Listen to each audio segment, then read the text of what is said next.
Shalom, shalom, boa noite.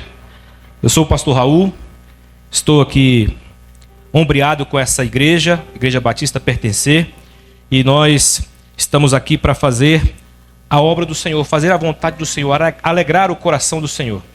Amém? E como igreja, eu quero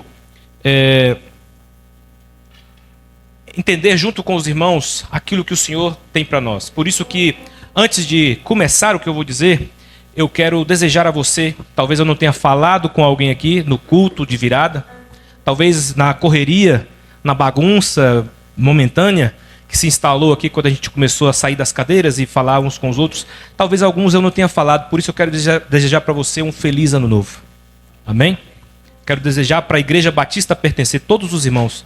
Gostaria de olhar no olho e abraçar cada um nesse momento. Sinta-se abraçado, sinta-se olhado nos olhos. E eu quero desejar a você um feliz ano novo. Que 2026 seja verdadeiramente uma bênção. Seja verdadeiramente um ano de realizações, um ano de muita saúde. Um ano em que o Senhor resplandeça na vida de vocês, na vida de cada um de nós. Que este ano seja um ano em que o Senhor, Ele venha nos renovar espiritualmente. Amém? Esse é o meu desejo, essa é a minha súplica. Foi isso que eu orei ao Senhor neste dia.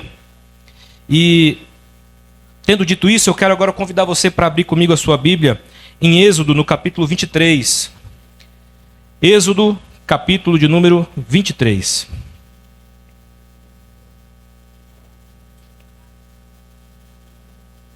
Eu tenho aqui a tradução da NVI.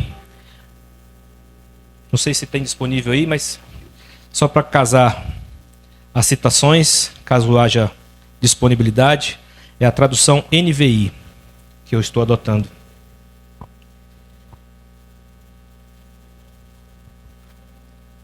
Queridos, eu, como disse aos irmãos, tive hoje uma visitação do Senhor. Estava jejuando, orando, me preparando para essa mensagem, e o Senhor já tinha falado muito ao meu coração nesse texto.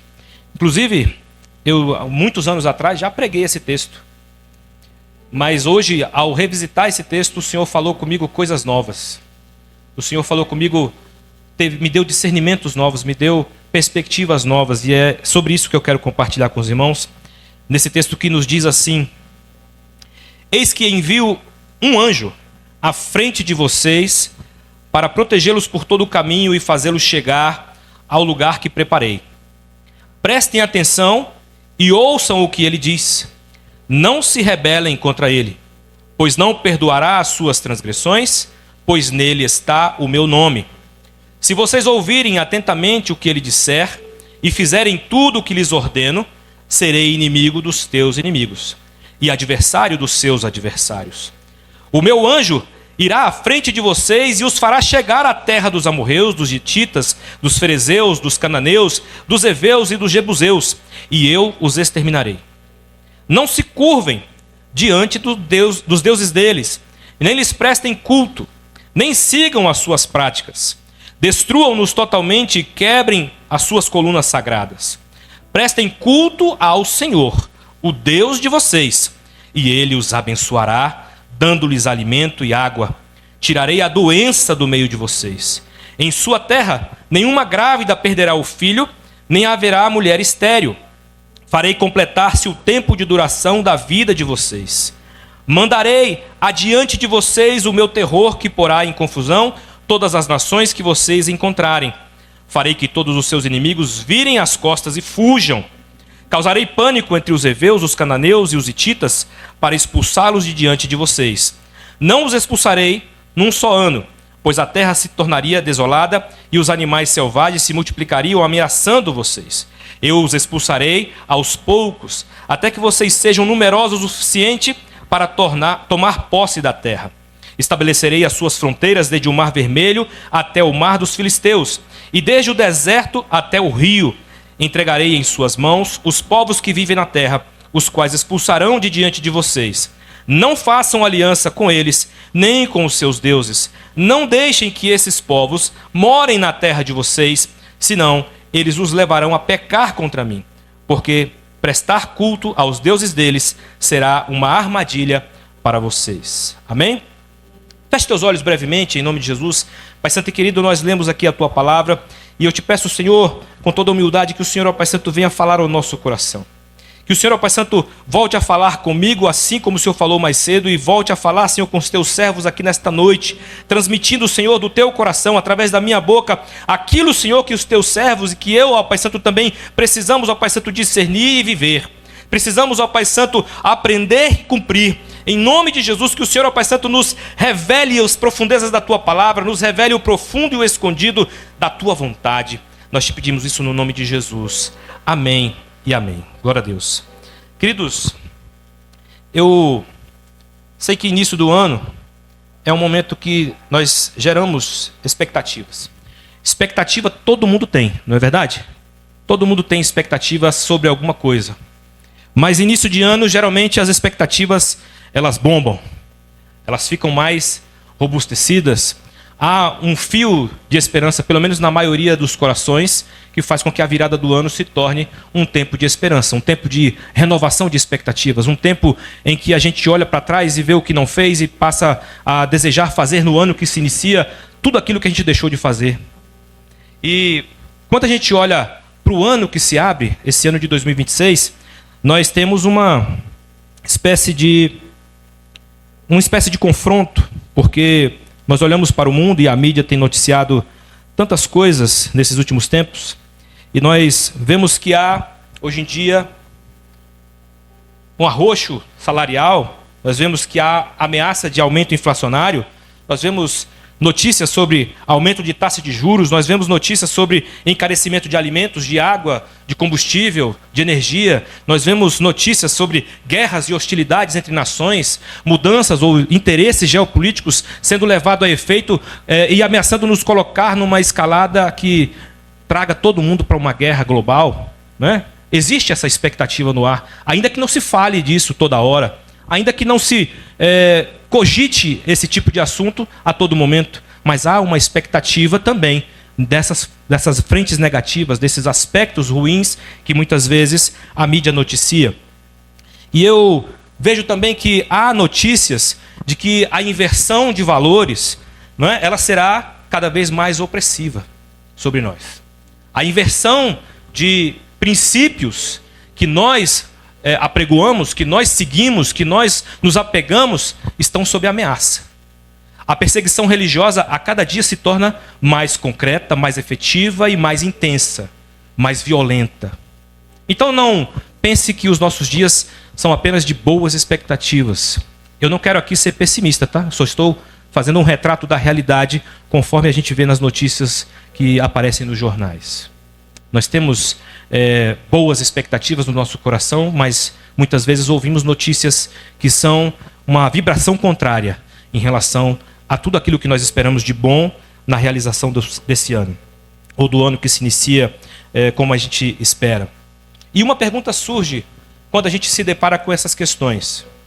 Essa conjuntura pode afetar o justo? Pode afetar a igreja?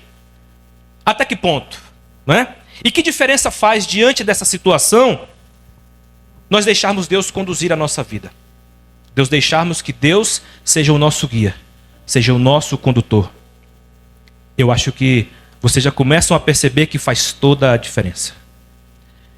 Eu vou demonstrar para vocês o que acontece quando nós deixamos Deus conduzir a nossa vida. Esse texto nos fala justamente sobre isso. O que acontece quando Deus dirige a nossa vida?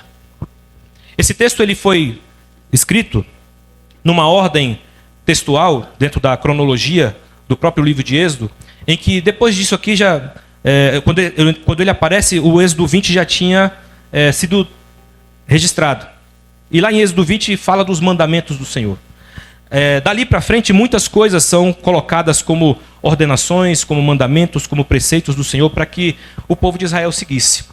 E quando chega aqui no capítulo 23, o que o Senhor quer fazer é justamente, depois de ter revelado os seus mandamentos, de ter dado algumas ordens e alguns preceitos para o povo, ele quer lembrar o povo que há um feixe, há um eixo de esperança concreta, se as pessoas estiverem dispostas a viver conforme o que Deus disse para eles viverem. Conforme os mandamentos que o Senhor estabeleceu. Conforme os preceitos que Ele tem revelado ao seu povo. Então, Moisés foi o profeta do Senhor que trouxe esse conhecimento pelo Espírito Santo. E à medida em que esse povo recebeu essa revelação, o Senhor aqui faz uma promessa. Nesse capítulo 23, há uma promessa do Senhor que é também uma promessa abrangente. Não é uma promessa simples, não é uma promessa simplória, é uma promessa muito abrangente. E quando eu penso sobre essa promessa abrangente, eu vejo que também havia, diante de Israel naquele contexto, alguns desafios. Eles tinham que vencer nações mais numerosas que eles. Nações que em muitos casos eram mais fortes que eles. Eles tinham que vencer o paganismo daquelas nações. As crenças, as práticas, os comportamentos, os valores que aquelas nações tinham em si. E o Senhor também os desafiava a confiar nele. A confiar que diante da direção do Senhor, diante da tutela do Senhor, eles teriam vitória. A gente sabe que quando a gente lê Êxodo, o texto nos mostra o titubear do povo. Nos mostra um povo de ânimo dobre. Um povo que tinha altos e baixos e que ora confiava, ora via as maravilhas, mas nenhuma das maravilhas que Deus tinha feito no Egito estava sendo suficiente para eles confiarem no Senhor. E é justamente aqui que a promessa integra o texto. É justamente aqui que a promessa ela faz todo sentido em relação ao que vier depois. Porque o Senhor está fazendo uma promessa que diz respeito ao cerne da vida deles. O âmago, a essência da vida deles. Que tipo de vida você deseja viver? Que tipo de realizações você espera fazer em 2026? Que tipo de vida, a partir de 2026, você quer viver na presença do Senhor? Você está disposto, está disposta a deixar que Deus conduza a sua vida? Esse texto nos pergunta isso. Ele nos confronta com isso. Ele nos desafia a isso. A permitir que o Senhor seja o nosso condutor. Permitir que Deus assuma a dianteira da nossa vida. Como o texto diz, colocarei um anjo à frente de vocês. Um sinal da minha presença, um sinal da minha orientação, um sinal da minha direção sobre vocês. Mas será que o povo estava disposto? Será que nós hoje estamos dispostos a permitir, a deixar, a abrir o nosso coração, a deixar que a nossa vida seja conduzida pelo Senhor? Eu quero te estimular a fazer isso hoje. Olhando para o texto de maneira muito objetiva, eu sei que o texto é grande, o texto é extenso, mas eu quero trabalhá-lo com objetividade. Quero apontar para vocês algumas questões, algumas lições, alguns princípios importantes que esse texto nos revela de uma maneira muito graciosa. Esse texto, ele é uma expressão da preocupação, do cuidado, do amor, da misericórdia e da graça de Deus, como Ele quer nos dar, nos conceder. Deus quer embalar a nossa vida na sua graça. E muitas vezes, somos nós que deixamos de permitir que Ele faça isso. Somos nós que negamos a permissão. Somos nós que muitas vezes travamos o agir de Deus. E é por isso que eu quero trabalhar esse texto com vocês hoje, para que a gente entenda o que acontece quando a gente permite que Deus direcione a nossa vida. Quando a gente permite que Deus, Ele tome as rédeas da nossa vida. Primeira coisa que a gente tem que entender é que, como eu disse, esse texto fala de promessa. E o que é uma promessa? A promessa é a verbalização de um compromisso, de dar ou de fazer algo por alguém. Amém? Vamos repetir isso junto? Promessa é a verbalização de um compromisso, de dar ou de fazer algo por alguém. Amém? E o que Deus fez aqui foi justamente, Ele fez uma promessa. Ele estava se comprometendo a dar a Israel uma vida diferente da dos outros povos, caso Israel resolvesse, decididamente, sinceramente, intencionalmente, honestamente, dar a Ele a direção da sua vida. Deus estava comprometido com Israel. Amém? Deus está comprometido conosco aqui hoje também. Deus está comprometido comigo, com você. Deus está comprometido com essa igreja. Deus está comprometido com todos aqueles que nutrem esperança, que dirigem sua esperança a Ele. Amém?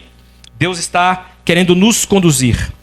E O que determina a nossa vida, determina o nosso futuro, determina o modo como nós vamos viver, não são as estatísticas que eu mencionei aqui da mídia, não são as notícias que nós vemos veiculadas nos canais de comunicação, não é digamos assim, os rumos da história, as circunstâncias da geopolítica, não são as circunstâncias da economia que determinam o que nós seremos, o que nós viveremos. O que determina o que nós seremos, o que nós frutificaremos, o que nós viveremos, o que nós seremos no Senhor, é o compromisso dele. Você entendeu isso com clareza? O que determina o que você plantará, ceifará, o que você viverá, o que você experimentará, o sucesso das suas expectativas é determinado pelo comprometimento de Deus. Se você deixar que Ele dirija a sua vida, o compromisso dele com você vai fazer com que você tenha uma vida completamente diferente dos outros. Não porque você seja melhor ou seja especial, mas porque você tem o favor do Senhor. Porque você segue segundo a promessa do Senhor. Amém? Simples assim. O Senhor é Deus comprometido que faz promessa. E se você crê na promessa, se você vive pela promessa, se você se entrega à promessa, o Senhor vai conduzir a sua vida para que você receba todos os frutos da promessa. E antes que eu continue, eu quero fazer um outro alerta. Tudo que eu vou dizer a respeito desse texto não tem nenhuma relação com qualquer tipo de teologia da prosperidade, com qualquer tipo de pensamento positivo, ou, evangelho triunfalista. Esse texto ele fala por si mesmo.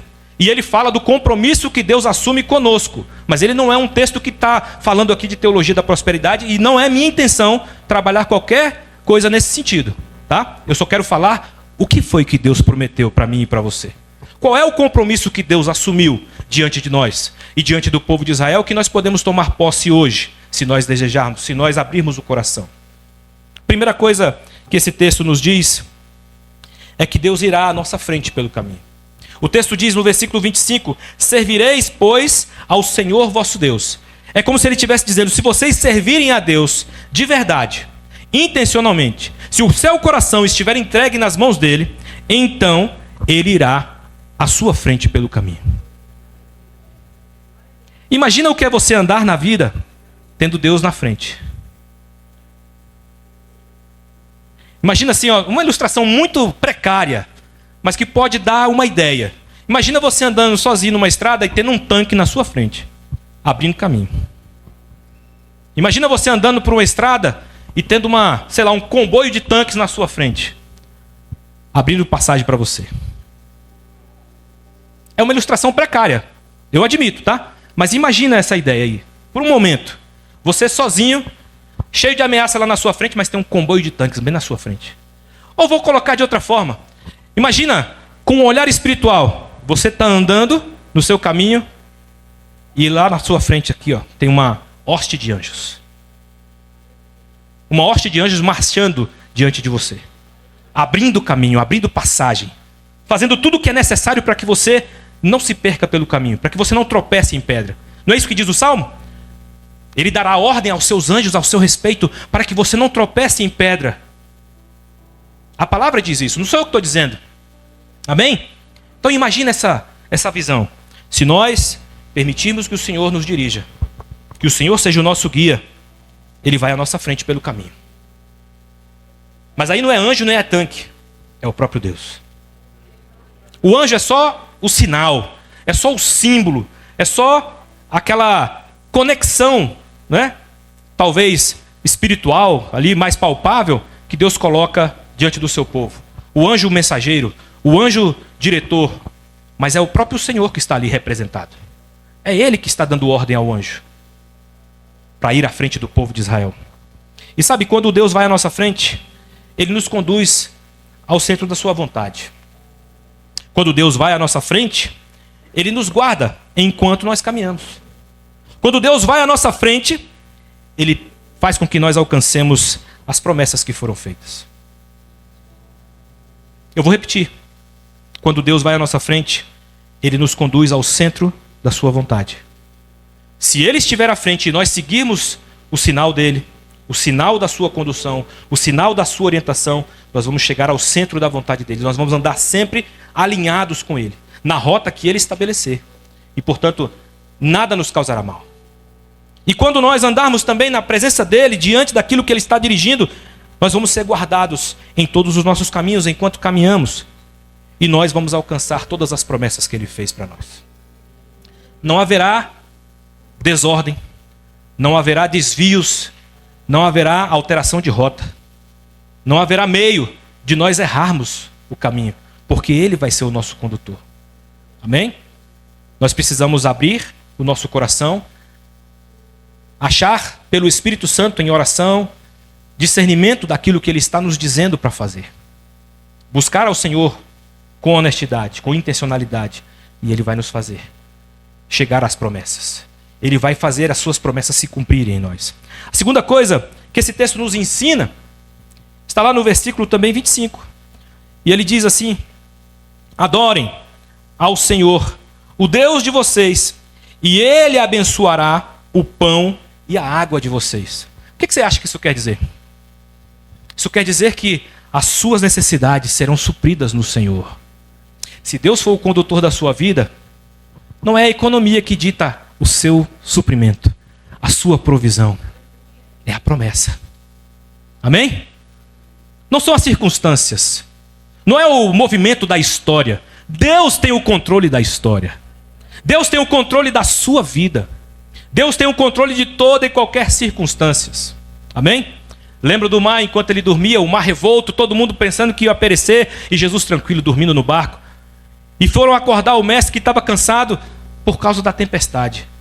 E ele levantou-se do barco, levantou lá dentro do barco e disse: acalma-te, aquieta-te. E tudo se acalmou e aquietou. Se Jesus está no barco, não tem por que temer a tempestade. Amém? Não tem por que temer o mar revolto. Não tem por que sofrer com o dia de amanhã. Por isso a palavra diz que a preocupação com a vida material é coisa dos ímpios. Lá em Mateus 6, quando diz: buscai em primeiro lugar o seu reino, a sua justiça, e todas as outras coisas vos serão acrescentadas, é justamente esse o teor do que está sendo dito. Um pouco antes é dito: a preocupação com a vida material, com que a vez de comer, a vez de vestir, isso é dos ímpios. É uma preocupação de pessoas que não têm o Senhor na vida. Amém? E eu não estou aqui querendo fazer aqui pose de super crente, pose de super homem, tá? Não. A gente às vezes sofre com circunstâncias. A gente às vezes se preocupa por causa de circunstâncias. Isso é humano. Amém? Mas quando você discerne que o Senhor está no barco, que Ele está na direção, está no comando da sua vida, quando você permite que Ele seja o seu condutor, o seu orientador, então a sua vida será suprida. Eu fico pensando nessa hora que eu falo isso, no Salmo 23, o versículo 1. O Senhor é o meu pastor e nada me faltará. Uma das coisas que eu sempre gosto de refletir sobre esse salmo é justamente o seguinte: se o Senhor é o meu pastor, nada me faltará. Sim, o texto fala de um sentido material, de um sentido de provisão, de um sentido de sustentação. Mas ele também fala do seguinte: se o Senhor é o meu pastor, eu não vou me preocupar com a falta de nada. Eu não vou me sentir exasperado com a falta de nada, porque eu sei que Ele é o meu condutor. Eu sei que Ele está comigo. Ainda que eu andasse pelo vale da sombra da morte, eu não temeria mal algum, porque Ele está comigo. Ele vai preparar diante de mim um banquete na presença dos adversários. Ele vai ungir a minha cabeça com óleo. Ele vai fazer o meu cálice transbordar, porque Ele é o meu pastor. Se Deus é o meu pastor, eu não sinto falta de nada, eu não me desespero com nada, eu não sinto nenhum tipo de agonia permanente. Amém? Porque Ele é o meu pastor, Ele é o meu guia. E é isso que esse texto está prometendo. Esse é o compromisso do Senhor, essa é a raiz da promessa. Ele abençoará o nosso pão e a nossa água, não faltará o que comer e o que beber. Mas esse tem uma conotação também, de certa maneira, espiritual. É como se o texto quisesse dizer também, olha só o que ele diz: Senhor, adorem ao Senhor, o Deus de vocês, e ele abençoará o seu pão e a sua água. Não é simplesmente dar a você água e pão. Ele abençoará o seu pão e a sua água. Trata-se aqui de uma comunhão espiritual. Não é simplesmente a solução da necessidade material. É uma comunhão que se transfere do material para o espiritual, que escala do material para o espiritual. Vocês percebem? Deus abençoará o seu pão e a sua água. A satisfação com o seu pão e com a sua água será especial, porque ela será de uma natureza espiritual. Deus abençoando você a cada vez que você sorve a sua água do seu copo. Toda vez que você come com a sua colher, você vai sentir prazer em Deus, porque o Senhor vai satisfazer espiritualmente também a sua vida. É uma comunhão de provisão. É uma provisão que se estende do material para o espiritual. Deus abençoará o seu pão e a sua água. Percebem que não é nada simplório? Amém? Mas tem mais coisa. Em terceiro lugar, esse texto também nos coloca na segunda parte do versículo 25, algo muito interessante. Ele diz, versículo 25, o óculos aqui está brilhando: tirarei a doença do meio de vocês. Amém? Na segunda parte do versículo 25 ele diz: eu tirarei a doença do meio de vocês. Isso quer dizer que o Senhor vai sarar suas enfermidades, é isso? Eu estou entendendo direito? Você está entendendo junto comigo? Você está discernindo o que isso significa? Não haverá doença no meio de vocês. A gente vive isso hoje? Não. Por quê? Tem algo errado em nós. Os errados somos nós.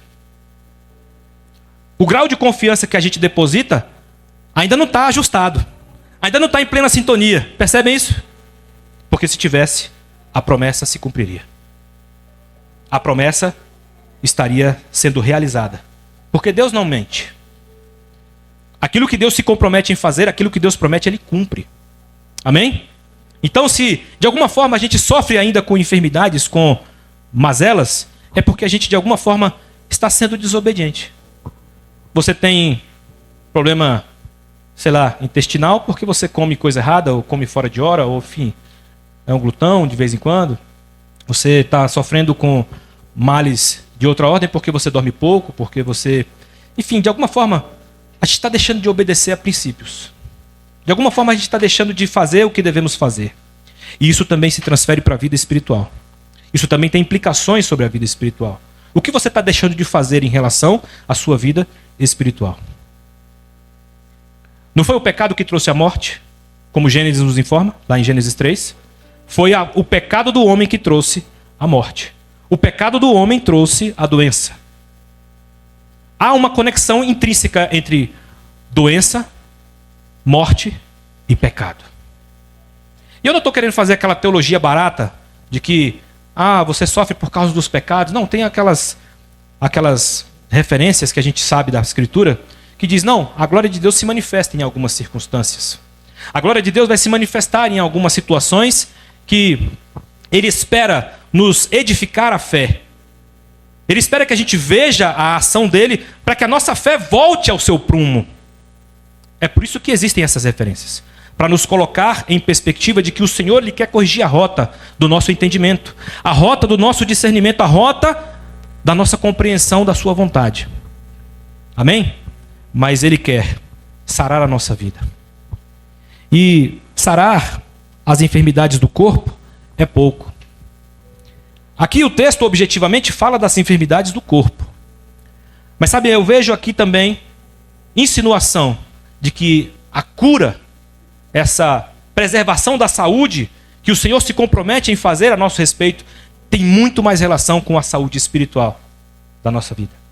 Tem muito mais relação com aspectos emocionais, nos quais nós vivemos distorções ao longo da vida, nos quais nós tivemos traumas ao longo da vida, nos quais nós tivemos reveses, nós tivemos decepções, tivemos expectativas frustradas, tivemos relacionamentos que não se consumaram da maneira que deveriam ser consumados, tivemos dificuldades em exercer papéis que eram nossa responsabilidade.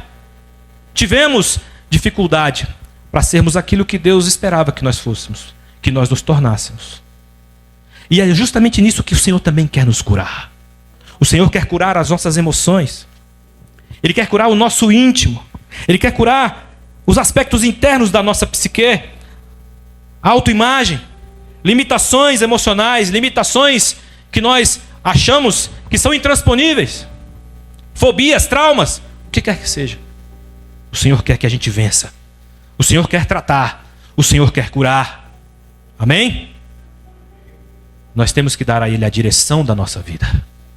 Nós temos que permitir que Ele seja o nosso condutor nesse processo. Se nós acharmos que com o nosso braço, com nossas forças, com o nosso entendimento, a gente vai conseguir isso, a gente está redondamente enganado. A gente precisa dele em todo esse processo. Precisamos dele porque nós não temos forças, nós não temos meios, nós não temos dotes, nós não temos habilidades, nós não temos competência para fazer isso sozinhos. Precisamos que Ele nos dirija, que Ele nos carregue, que Ele nos conduza nesse processo. E o Senhor também quer curar a nossa vida do pecado, quer trazer cura espiritual completa, sarando a nossa vida do pecado e transformando completamente a nossa vida. A imagem distorcida pelo pecado que Adão criou, Ele quer transformar na imagem do Filho de Deus em nós. Amém? Ele quer que nós nos tornemos a expressão, o reflexo de Jesus nessa terra. Ele quer sarar não só a nossa autoimagem, mas Ele quer sarar a imagem dele em nós. Amém? Em quarto lugar, esse texto também nos diz, no versículo 26, o seguinte: em sua terra, nenhuma grávida perderá o filho, nem haverá mulher estéril. Olha só que coisa interessante. Essa promessa de Deus, ela me fala muito concretamente que as mulheres de Israel seriam mulheres fortes, mulheres férteis, mulheres que dariam frutos, que gerariam muitos filhos, que gerariam uma nação poderosa, uma nação forte, cheia de muitas pessoas. Foi a promessa que Deus fez a Abraão, não foi? Tua descendência será como as estrelas do céu. Tua descendência será como as areias da praia do mar. Foi essa promessa que Deus fez a Abraão, antes de Moisés ter trazido essa promessa do Senhor profeticamente. O Senhor quer que o seu povo seja um povo forte, não só numericamente, não só na força humana. Ele deseja também, e aqui eu vejo outra perspectiva inferencial, que é de natureza espiritual. O Senhor, Ele quer que a nossa vida frutifique e não tenha esterilidade no plano espiritual. O Senhor não quer que nós sejamos estéreis em nenhuma área de nossa vida. Se Ele fala que nossas mulheres seriam mulheres fortes, frutíferas, férteis, Ele está querendo dizer também para nós que a nossa vida espiritual, como povo dele, também deve ser uma vida frutífera, também deve ser uma vida fértil, também deve ser uma vida que gera muitas consequências positivas, consequências espirituais, que gera muitas outras pessoas com a mesma visão, que gera novos discípulos, novas pessoas feitas, construídas à imagem de Jesus. Esse é o cerne da questão, fazer-nos frutíferos no Espírito. Quantas vezes Jesus no Evangelho ele diz o seguinte: pelos frutos vocês conhecerão a árvore. Que tipo de frutos você tem dado? Os frutos que Deus quer dar através de você são frutos de paz, frutos de bem, frutos de santidade, frutos de prosperidade. Não a prosperidade meramente material, prosperidade espiritual. Deus quer fazer com que a nossa vida seja uma vida abundante, mas não abundante de gozos materiais, de gozos humanos. O Senhor quer que a nossa vida seja abundante da sua presença, da sua amizade, daquilo que Ele tem para nos dar, daquilo que Ele tem para nos acrescentar, daquilo que Ele tem para fazer com que a gente usufrua. Porque estar na presença do Senhor é usufruto. Estar na presença do Senhor é fruição de todo bem, de toda a graça, de todo o amor, de tudo aquilo que Ele tem para nos dar. O Senhor, Ele anseia por nós. Quanto você tem ansiado por Ele? O Senhor anseia por você. O Senhor anseia por mim. Ele quer o nosso coração nas mãos dEle. Ele deseja isso. Ele deseja isso. Lembra lá de João 4, quando ele fala: a hora vem e já chegou em que os verdadeiros adoradores adorarão ao Pai em espírito e em verdade. Porque o Pai procura. Diga comigo, o Pai procura adoradores. Amém? O Pai procura verdadeiros adoradores. E quem é que te faz verdadeiro adorador? É você mesmo? Não. É o Pai que te procura. Ele que vai te fazer verdadeiro adorador. Se você deixar que Ele conduza a sua vida. Se você permitir que o Senhor entre na sua vida para ser o seu diretor, o seu tutor, o seu condutor, você vai se tornar, por Ele, por causa da bênção dEle, pela graça dEle, pelo poder dEle, você se tornará um verdadeiro adorador. Não é pelo seu mérito, pela sua capacidade, pelas suas habilidades, por qualquer coisa que você disponha para dar em troca. Não. É pelo poder dEle, pelo amor dEle, pela graça dEle. Mas perceba, ainda que seja por Ele, ainda que Ele faça tudo isso acontecer, Ele procura você. Que coisa linda. Vocês já pararam para pensar nessa base? Nesse liame entre a graça de Deus agindo em nós para fazer o que Ele espera que aconteça, e ao mesmo tempo Ele ser aquele que procura por nós. Ele vai atrás de mim e de você. Ele vai atrás de mim e de você. A bondade do Senhor nos segue, não diz aquela canção? Tua bondade me seguirá, Senhor. A bondade do Senhor nos segue. Ela almeja por nós. Ela espera que a gente abra o coração. Ela espera que a gente dê atenção. Ela espera que a gente esteja sintonizado com ela, para que Deus possa fazer tudo o que Ele deseja fazer. Amém? Então, eu te peço, nessa noite, como uma mensagem de Deus para o seu coração. Engravide de sonhos.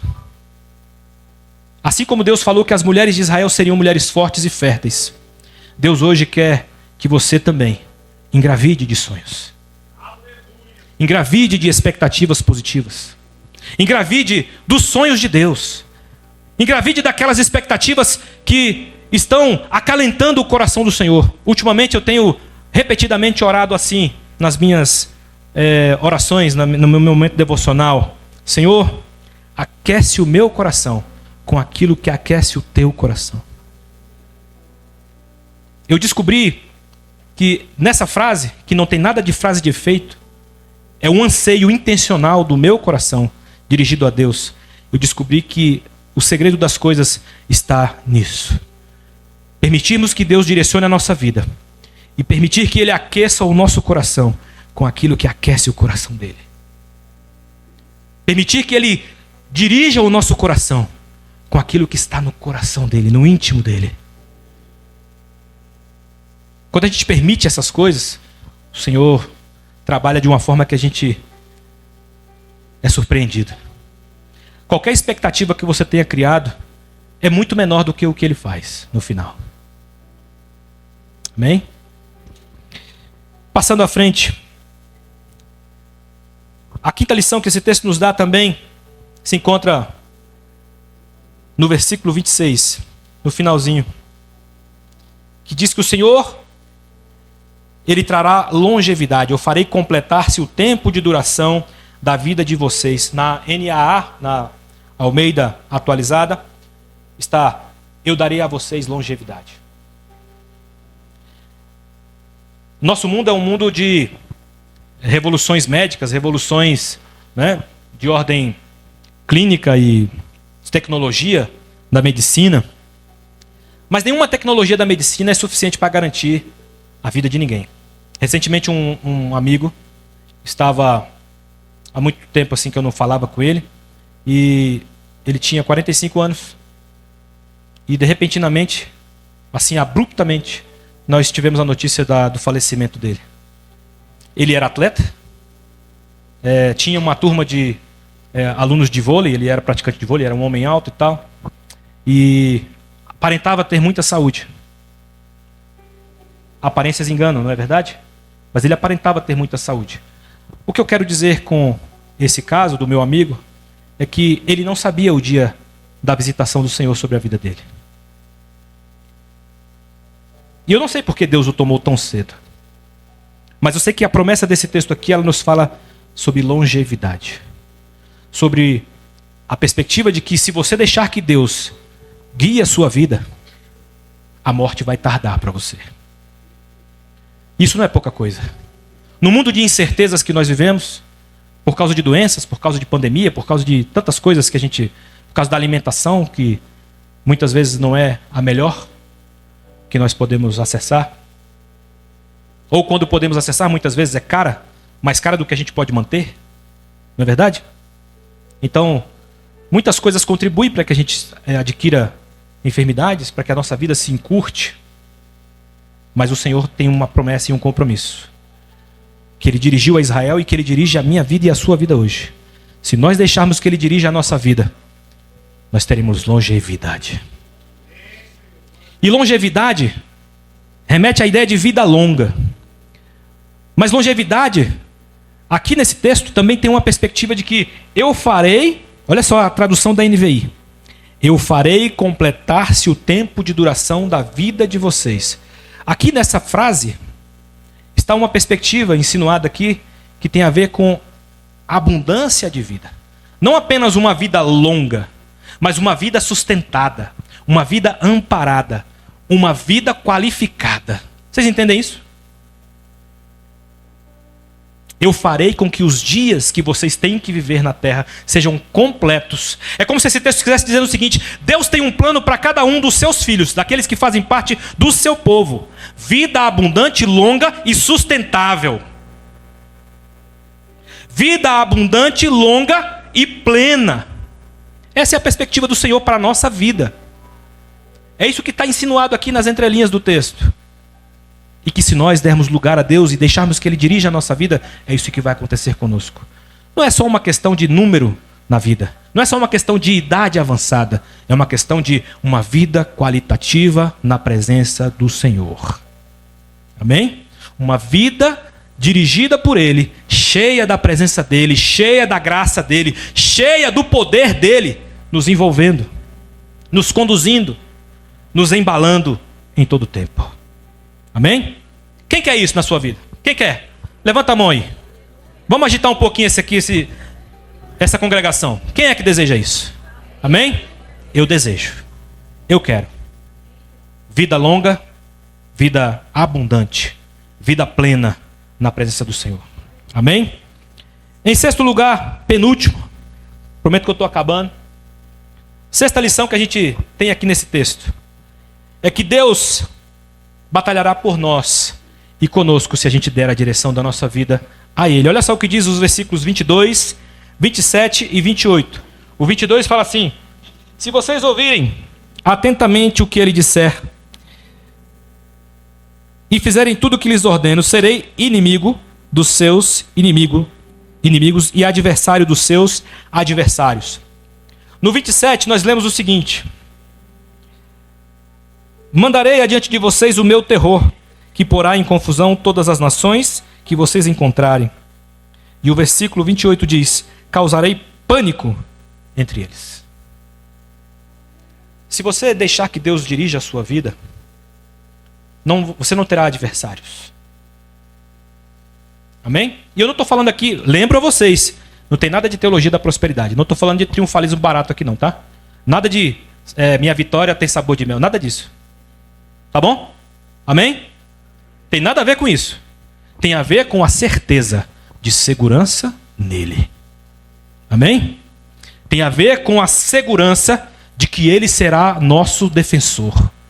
Tem a ver com a segurança de que Ele será o nosso guardião. Tem a ver com a segurança de que Ele será nosso protetor. Em todo o tempo. Onde quer que nós andarmos, Ele estará junto conosco. Ele será nossa defesa. Ele será nosso baluarte. Ele será nossa proteção. Será o nosso esconderijo. Quem lembra do Salmo 91 aí? Aquele que habita no esconderijo do Altíssimo, à sombra do Todo-Poderoso, descansará. Você está descansando no Senhor? Para você descansar no Senhor, o que é que você precisa fazer então, à luz do Salmo? Entrar no esconderijo do Altíssimo. Quando você estiver escondido nele, quando você der a direção da sua vida para ele, quando ele for o seu condutor, você se esconderá nele. E ninguém vai te achar. Ninguém vai te ameaçar. Ninguém irá contra você. O pastor pregou um sermão alguns dias para trás sobre Neemias, quem lembra? E ele falou que Neemias foi um homem de oração e um homem de ação.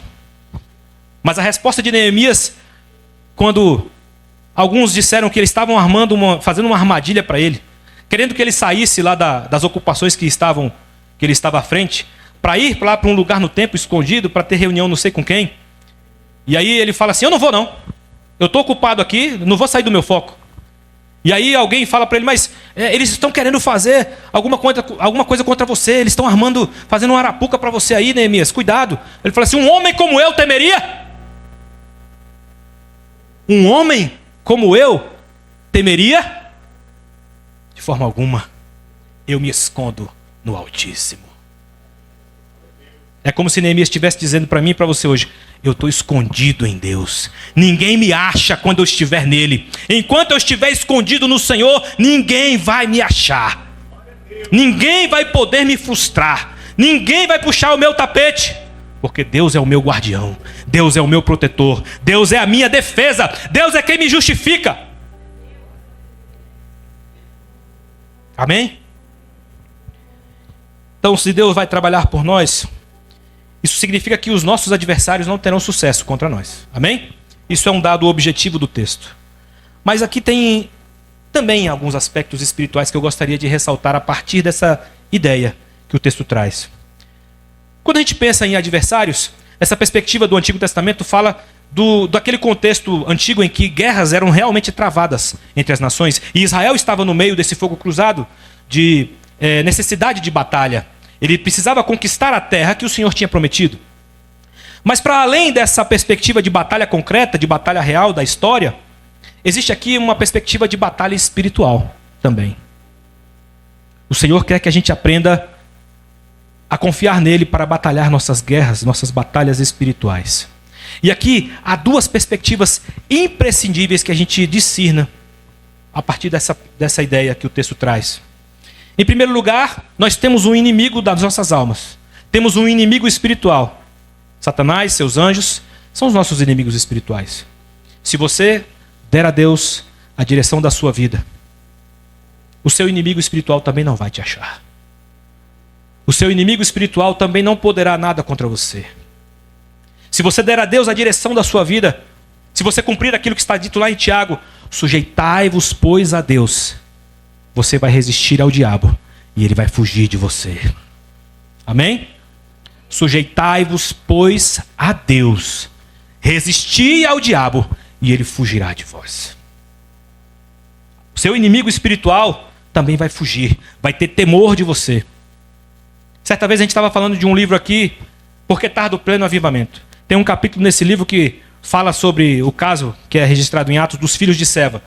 Judeus, filhos de um rabino, que estavam expulsando demônios em nome de Paulo, em nome de Jesus. E a certa feita eles foram fazer uma presepada dessas aí, levianamente, né, sem nenhum compromisso com Jesus verdadeiro. Eles estavam querendo simplesmente exercer o malabarismo de convencimento ou de sensacionalismo espiritual para algumas pessoas. E aí eles foram expulsar o demônio de um certo sujeito.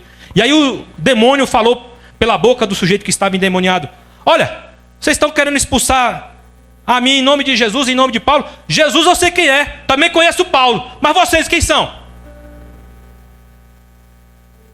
Quando a pessoa não é conectada com o Senhor, o inimigo acha. Quando a pessoa dá lugar à leviandade, à carnalidade, quando a pessoa dá lugar ao pecado, o nosso inimigo espiritual acha. Mas se a pessoa está em Cristo, se a pessoa vive uma vida que Deus dirige, se nós vivemos uma vida dirigida pelo Senhor, nosso inimigo não acha. porque nós estamos no esconderijo do Altíssimo. Amém? Mas tem uma outra perspectiva ainda que vai além um pouquinho dessa. É que, contrariando um pouco a perspectiva de inimigos reais, históricos, concretos, o Senhor nos disse que nós devemos orar pelos nossos inimigos. Não foi isso que o Senhor disse no Evangelho? E o que isso significa para nós? Qual é a implicação disso para nós? Deus não só batalhará as nossas batalhas, Deus não só nos defenderá do nosso inimigo espiritual, mas Deus nos concederá a proteção, nos fazendo intercessores por aqueles que são ou que se mostram como adversários, como opositores da nossa pregação, da nossa vida, da nossa conduta. Foi por isso que Jesus disse: orai pelos vossos inimigos. Porque quando você intercede por alguém, isso se torna para você defesa e justificação. Isso se torna para você proteção. Lembra que Jó passou por dificuldades, passou por tribulações. E a Bíblia diz que a vida de Jó foi mudada quando ele intercedeu pelos seus amigos. Samuel, certa vez, foi cogitado pelo povo sobre o que deveria fazer diante de algumas ameaças que estavam se insinuando no ar. E aí alguém falou assim: Samuel, você tem que orar por nós. E ele disse assim: longe de mim cometer tal pecado, de deixar de interceder por vocês. Samuel entendia que era um pecado, era iniquidade, deixar de interceder pelo povo. Samuel sabia que isso não só era proteção para o povo, mas era proteção para ele. Vocês entendem que o caminho da intercessão se transforma numa proteção da nossa vida contra todas as adversidades e contra os inimigos da nossa vida? Os nossos inimigos, aqueles que se opõem a nós, vão se tornar pessoas inundadas de oração, inundadas por intercessão, e mais cedo ou mais tarde muitos deles poderão ser nossos amigos. Porque esse é o caminho do Senhor. Essa é a vontade do Senhor. Alguém que se deixa dirigir pelo Espírito Santo, que se deixa dirigir por Deus, se torna intercessor daqueles que se lhe opõem. E essa intercessão que você realiza por eles se torna caminho de salvação. Caminho de Deus conquistar, caminho para que Deus conquiste e faça com eles aquilo que Ele está fazendo com você, conosco. Deus está sarando as nossas vidas. E Deus quer sarar outras pessoas. Deus quer nos usar como instrumentos para sarar outros. E o caminho da intercessão é proteção. É trabalho do reino. Mas é também caminho para que os inimigos se tornem amigos. Para a conversão dos inimigos em amigos da nossa alma. Amigos da nossa vida. Pessoas que vão andar ombro a ombro conosco. Amém? Porque essa é a vontade do Senhor. A vontade do Senhor é que nós nos tornemos canais para sarar outros. Canais para curar e transformar a vida de outros. Então, essa perspectiva da inimizade, ela existe concretamente como o Senhor se colocando do nosso lado para combater as nossas guerras. Mas isso também se transfere para o mundo espiritual. O Senhor vai combater as nossas guerras espirituais. Ele vai afastar o nosso inimigo de diante de nós. E Ele quer, Ele deseja nos fazer intercessores para que os inimigos que nós temos agora se tornem nossos amigos no futuro. Amém? Isso é muito profundo, irmãos. Não sei se você está discernindo a profundidade disso. Mas quando Deus fala que nos protege dos inimigos, Ele quer que nós também sejamos canais para transformar inimigos em amigos. Amigos dele também, assim como nós queremos ser. Assim como nós nos dispomos a ser quando nós abrimos a nossa vida para que Ele conduza, para que Ele nos dirija. E a última lição, não quero me delongar mais. Versículos 29 até o 31 nos dizem assim: não os expulsarei num só ano, pois a terra se tornaria desolada e os animais selvagens se multiplicariam, ameaçando vocês. Eu os expulsarei aos poucos, até que vocês sejam numerosos o suficiente para tomar posse da terra. Estabelecerei suas fronteiras, desde o mar vermelho até o mar dos filisteus, e desde o deserto até o rio.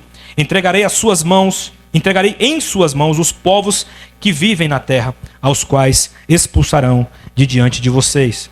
O que esses textos aqui, esses versículos estão nos ensinando é que Deus gradativamente vai confirmar todas as promessas que Ele nos fez, e Ele também vai acabar sintonizando as nossas expectativas com as expectativas dEle.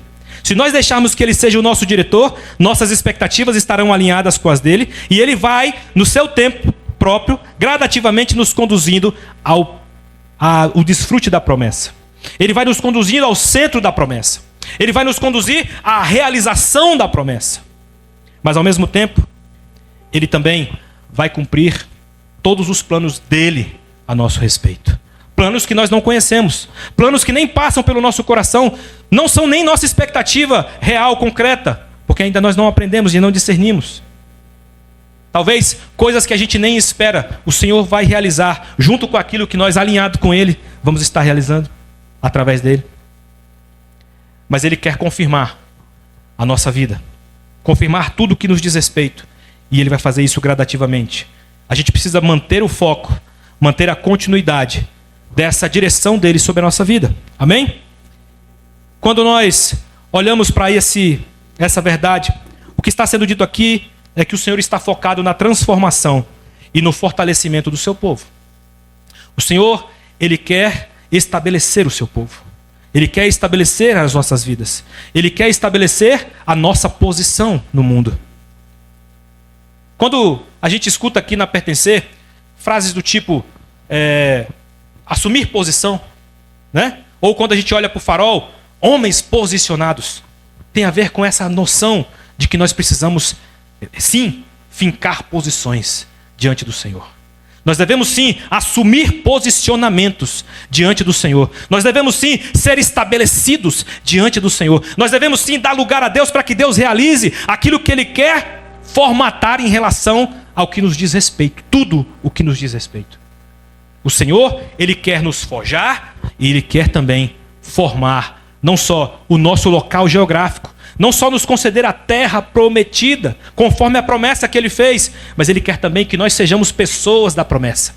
Ele quer que nós sejamos pessoas que, vivem a promessa e ao mesmo tempo dissipam a promessa, exalam a promessa por onde quer que passem. O Senhor quer nos estabelecer em todos os níveis da nossa existência, em todos os níveis da nossa vida. E aqui quando o texto fala, estabelecerei as suas fronteiras, objetivamente ele está falando de fronteiras geográficas, é claro. Mas espiritualmente, Deus quer estabelecer fronteiras de quem nós somos. Fronteiras de quem eu sou. Do que Ele quer que eu me torne, do que Ele quer que eu seja. Talvez as fronteiras da sua vida hoje estejam desordenadas. Talvez estejam espraiadas demais. Talvez você não esteja conseguindo governar as fronteiras da vida que você leva hoje. Talvez as fronteiras da sua vida hoje estejam confusas. Estejam fora do seu alcance de gestão. E o Senhor quer que você aprenda a gerir. Quando colocou Adão no Éden, o Senhor disse, eu estou te colocando para você o lavrar e o guardar. Ele deu a Adão essa capacidade. Ele estabeleceu Adão no Éden, para que ele lavrasse e guardasse o jardim. E sobre nós ele tem uma perspectiva similar. Ele quer que a gente seja colocado na posição que o agrada, na posição que ele deseja nos colocar. Muitas vezes a posição que Deus deseja nos colocar é uma posição que nós não estamos tão afeitos, não estamos tão simpáticos, nós não estamos tão abertos a assumir. Mas eu quero dizer para você, assuma o que Deus está propondo a você. Se você tem discernimento do que Deus deseja, de que posição Deus quer que você assuma, deixe Ele te guiar. Deixa Ele tutoriar você. Deixa Ele ser o seu condutor. Porque Deus quer estabelecer as fronteiras da sua vida emocional, as fronteiras da sua vida sentimental. O Senhor quer estabelecer as fronteiras da sua vida profissional. O Senhor quer estabelecer as fronteiras, principalmente, da sua vida espiritual e da sua conexão com Ele. Deus quer que você tenha limites bem demarcados do que você vive para Ele, com clareza, com intencionalidade. Deixando de fora aquilo que não serve para Ele. Aquilo que Ele não deseja que você viva. Ele quer demarcar a fronteira da santidade na sua vida. Ele quer demarcar a fronteira da consagração na sua vida. Ele quer demarcar a fronteira de uma vida orientada por Ele. Ele quer demarcar a fronteira de uma vida que discerne a palavra. Ele quer demarcar a fronteira de uma vida espiritual. Ele quer demarcar a fronteira de uma vida conectada com Ele e que rejeita o que se opõe a Ele. Estabelecer fronteiras vai muito além do que a geografia pode nos dizer. Quando o Senhor fala que vai estabelecer as fronteiras de Israel, Ele talvez esteja querendo dizer: esse povo terá uma fronteira que eu não quero que outras nações cruzem. E nem quero que eles atravessem a fronteira para ir para outras nações. Não levianamente. Talvez quando eles estiverem preparados para se tornarem missionários, para falar do meu amor, falar da minha graça, eu vou deixar. Mas eu quero que eles vivam uma vida que demarque posição, que demarque fronteira de quem eles são. Um povo do Senhor. Um povo dirigido por Deus. Um povo que é diferente dos outros povos. O que o texto diz é justamente isso. O Senhor, Ele queria expulsar aquelas nações de diante de Israel. E Ele diz para Israel ainda: não façam aliança com eles, nem com seus deuses. Não deixe que eles morem na sua terra. Porque ao morarem na sua terra, eles serão pedra de tropeço para vocês. Vocês estão entendendo que o texto, ao falar de fronteiras, ele está falando de fronteiras espirituais também? Ele está falando de demarcações que o povo de Israel precisava estabelecer em relação a outros povos. Não só na geografia, mas também na conduta, também nas crenças, também no seu comportamento, no seu discernimento espiritual, no seu apego à palavra do Senhor, no seu apego a uma espiritualidade diferente da dos outros povos. Eles não podiam cultuar outros deuses. Não estava franqueado para eles liberdade religiosa leviana no sentido que muitas vezes se apregou. Quando a gente está diante de Deus, nós temos que viver segundo os termos dele. Quando Deus é o nosso guia, nós precisamos viver segundo a vontade dele. Não é o nosso critério. Não tem a ver conosco, tem a ver com ele. Não diz respeito a nós, diz respeito a ele. Porque dele, por ele e para ele são todas as coisas. Glória, pois, a ele para sempre. Amém. Não tem a ver conosco. Não tem a ver com o que eu sou, tem a ver com o que ele é. Não tem a ver com o que eu posso, tem a ver com o que ele pode. Não tem a ver com o meu compromisso, tem a ver com o compromisso dele. Aqui, no final desse sermão, dessa mensagem, dessa reflexão, eu volto ao primeiro ponto. Deus fez uma promessa a Israel. Deus faz a nós promessas hoje. E Ele está comprometido com a sua promessa. Ele quer que a gente deixe Ele dirigir a nossa vida. O Senhor quer tomar conta. O Senhor quer nos conduzir. E Deus tem prometido boas coisas a Israel. Deus tem prometido boas coisas à igreja. Deus tem prometido boas coisas para mim. Deus tem prometido boas coisas para cada um de vocês. Deus tem feito promessas. O Senhor é um Senhor de promessas, é um Deus de promessas. E Ele cumpre as suas promessas. Deus tem nas mãos o controle da história e das nossas vidas. Não há nada no mundo capaz de nos afastar da graça dEle, do amor dEle. Não há nada no mundo capaz de nos tirar da rota se nós desejarmos viver sob a tutela dEle. Se nós desejarmos o Espírito Santo com toda a nossa força, se nós permitirmos que o Espírito Santo nos conduza com toda a nossa força, nada vai nos desviar do caminho. Pastor Wellington destacou no grupo uma frase do devocional que a gente acabou de adquirir, ou a maioria dos irmãos aqui adquiriram. Aquela frase que diz que na perspectiva bíblica, sabedoria não é apenas acúmulo de informações, mas a capacidade de viver em obediência a Deus. Essa é uma frase que está lá no devocional do pastor Carlito Paz, Palavras Proféticas, no dia 2 de janeiro. Eu lembrei desse texto porque esse texto também ressalta algumas condições. Ele falou o que acontece quando a gente é dirigido por Deus, não falou? Vamos repetir? Olha só. Vamos repetir junto, não. Eu vou só falar de novo e os irmãos prestem atenção. Quando a gente permite que o Senhor dirija a nossa vida, Ele vai à nossa frente pelo caminho. Deus suprirá todas as nossas necessidades. Deus nos sarará de todas as enfermidades. Deus estancará todo o processo abortivo e toda a esterilidade. Deus nos acrescentará vida longa e jubilosa. Deus batalhará por nós e conosco. E por fim, Deus gradativamente confirmará todas as promessas que fez a nosso respeito. Isso é o que acontece quando a gente deixa Deus agir e Deus dirigir a nossa vida. Mas existe uma condição. E a condição que o texto coloca para nós tem a ver com servir fielmente ao Senhor. Tem a ver com permitir que Ele dirija a nossa vida e viver fielmente diante dEle. Versículo 22 destaca: não se rebelem. Está escrito lá. Eu vou colocar o meu anjo diante de vocês. Ele vai à frente de vocês pelo caminho. Mas não se rebelem em relação à direção. Não desobedeçam à direção. Não andem para outro caminho quando vocês tiverem clareza de por onde devem andar. O versículo 24 diz: não cultuem seus deuses e nem sigam suas práticas. Nós devemos entender que não podemos ser condescendentes com as crenças, com os valores e práticas do mundo. Não tem harmonia. As coisas do mundo, o que há no mundo, a concupiscência da carne, né? A concupiscência dos olhos, a soberba da vida, não procede do Pai, procede do mundo. Se a gente vive por concupiscências carnais, vive pelos nossos olhos carnais, se a gente vive pelas vaidades da vida, o Senhor não está dirigindo a nossa vida. Isso não é a direção de Deus. Versículos 32 e 33 diz: não façam aliança com eles. Não deixem que eles morem com vocês. A gente não pode se iludir, irmãos, de que pode haver jeitinho de acomodar princípios, valores, comportamentos, achismos mundanos no meio da igreja. Na nossa vida. Não tem como.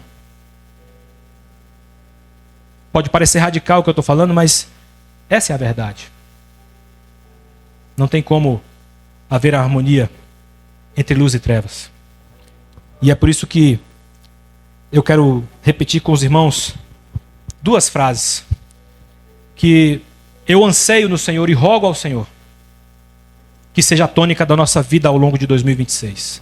Seja a tônica do que a gente busca em 2026. Romanos 8:28 nos diz: todas as coisas cooperam para o bem daqueles que amam a Deus e são chamados segundo o seu propósito. Eu não sei se você notou, mas esse texto de Romanos 8:28, quando comparado, quando associado com tudo que a gente refletiu aqui hoje, ele faz muito mais sentido. Todas as coisas cooperam para o bem daqueles que amam a Deus e são chamados segundo o seu propósito. E um outro texto que está logo depois desse aí, lá em Romanos 8:31 diz: se Deus é por nós, quem será contra nós? Eu quero chamar a equipe de louvor, quero orar com os irmãos, quero te convidar para colocar de pé, para a gente orar e ministrar ao Senhor aqui louvores.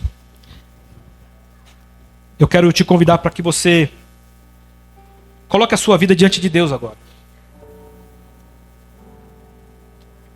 Para que você revise tudo aquilo que a gente refletiu aqui.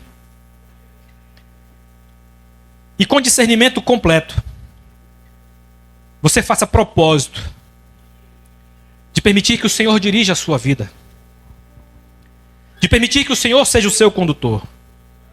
Porque você já aprendeu o que acontece quando Deus dirige a vida de alguém. Você já entendeu o que acontece quando Deus está à frente do seu povo.